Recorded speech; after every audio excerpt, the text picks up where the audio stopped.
दोस्तों, कोई भी आप बिजनेस करना चाहते, काम स्टार्ट करना चाहते, लेकिन आपके पास ऑफिस नहीं है और मीटिंग रूम नहीं है, ऐसे में आप बनाना भी नहीं चाहते, आप झंझट लेना नहीं चाहते, लेकिन आपको कोई कंपनी बना के दे और उसके बदले आपको कुछ उसमें पैसा देना पड़े या कुछ चार्ज देना पड़े, तो ये कैसा रहेगा। ऐसे ही एक अपना आईपीओ 10 सितंबर से 12 सितंबर तक देव एक्सीलेटर अपना आईपीओ लेकर आ रही है, तो इसका आज रिव्यू करेंगे। सबसे पहले इसके लेटेस्ट जेएमपी के बारे में बात करेंगे, उसके बाद कंपनी की बिजनेस मॉडल हिस्ट्री के बारे में बात करेंगे, उसके बाद इसके फाइनेंशियल बैकग्राउंड देखेंगे, कंपनी लॉस मेकिंग है या प्रॉफिट में, उसके बाद आईपीओ डिटेल के बारे में बात करेंगे, कब ओपन हो रहे हैं, कब क्लोज हो रहे हैं, उसके बाद ये जो अपना आईपीओ भाव पर ला रही है और मार्केट में इनके जैसे कितने लिस्टेड और कितने अनलिस्टेड कंपनी, तो इसके पीयर से कंपैरिजन कर देंगे। उसके बाद मैं अपना लास्ट में ओपिनियन बताऊंगा, इसमें अप्लाई करना है कि अप्लाई नहीं करना है, यदि अप्लाई करें तो लिस्टिंग गेन के लिए अप्लाई करें या लॉन्ग टर्म के लिए करें, ये सभी बात करेंगे इस वीडियो में। उससे पहले दोस्तों, यदि आप मेरे चैनल पर नए हैं तो मेरे चैनल को सब्सक्राइब कर दीजिए और बेल आइकन को दबा दीजिए, ताकि आईपीओ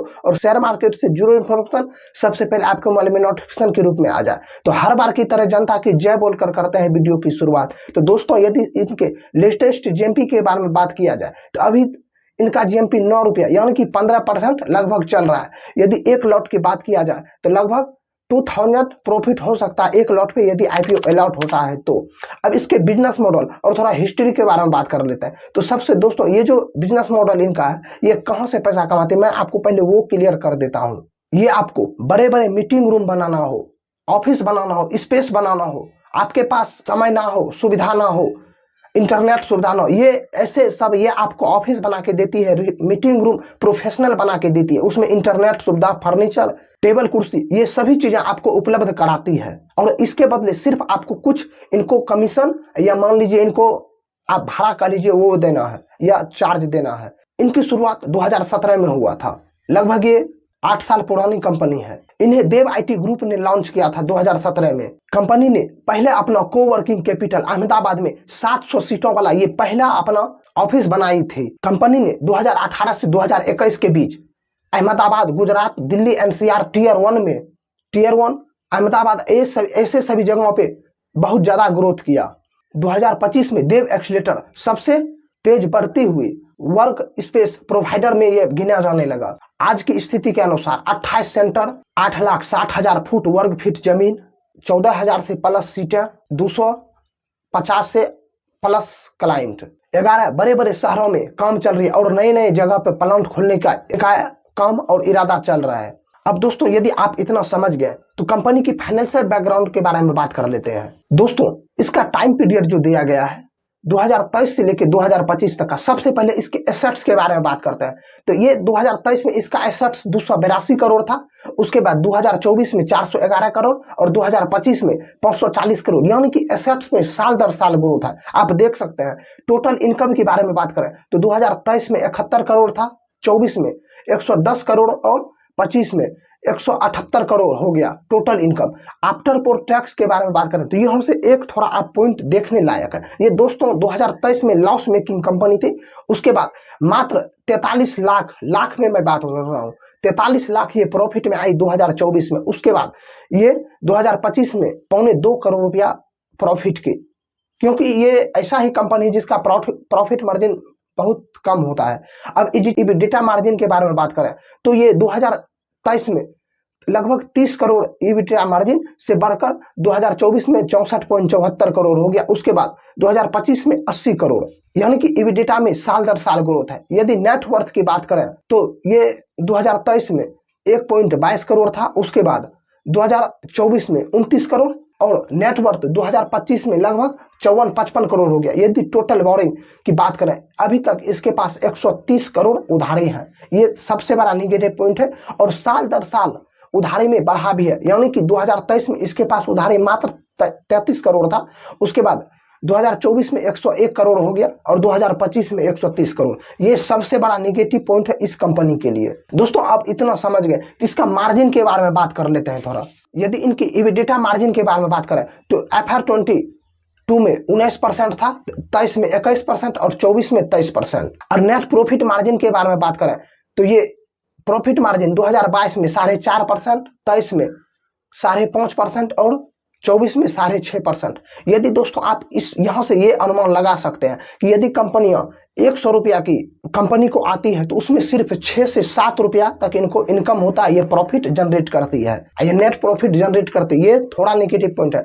कोई भी कंपनी के मेरे नजर में कम से कम 20% प्रॉफिट आफ्टर टैक्स होना ही चाहिए, ये मेरा। अब दोस्तों आईपीओ डिटेल के बारे में बात कर ले तो ये 10 सितंबर से 12 सितंबर तक ओपन रहेगी। इसका 15 को अलॉटमेंट है, 16 को रिफंडेबल है और 17 को इनका लिस्टिंग है।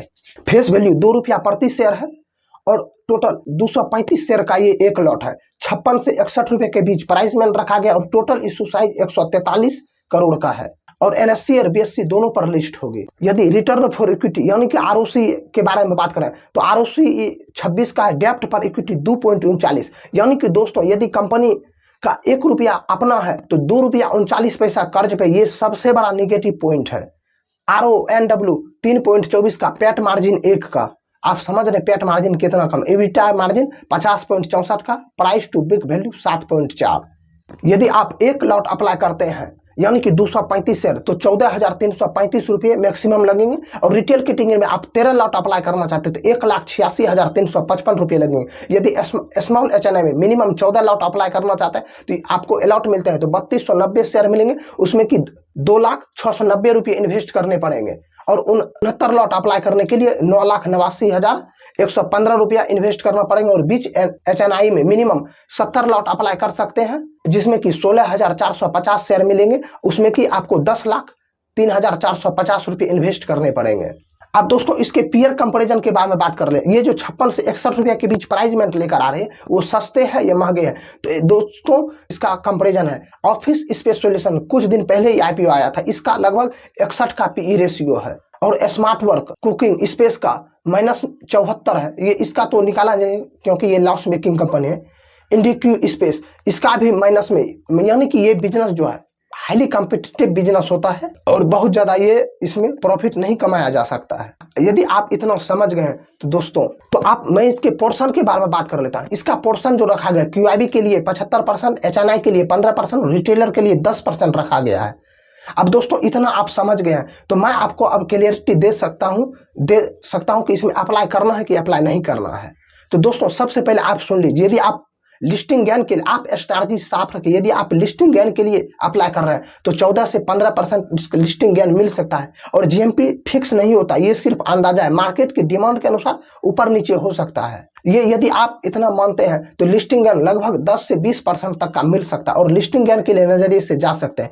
ये हाईली कॉम्पिटिटिव बिजनेस होता है और आप इतना समझ गए हैं तो मैं आपको इसके थोड़ा स्ट्रेंथ और वीकनेस के बारे में भी बात कर लेते हैं। ये कंपनी में बिजनेस तेज ग्रोथ है, छोटे बड़े शहरों में पकड़, ये भी पॉजिटिव पॉइंट है।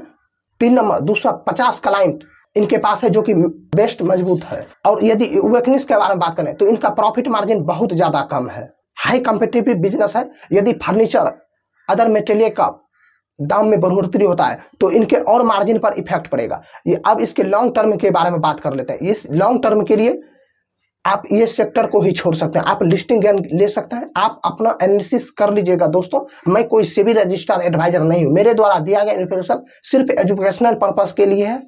यदि आप अप्लाई कर रहे हैं तो आप अपना एनालिसिस जरूर कर लीजिए और चैनल पर नए हैं, कुछ भी इंफॉर्मेटिव वीडियो लगा हो तो चैनल को सब्सक्राइब कर लीजिए और बेल आइकन को दबा दीजिए और कमेंट में बताइए कौन कौन इस आईपीओ में अप्लाई कर रहे हैं। धन्यवाद।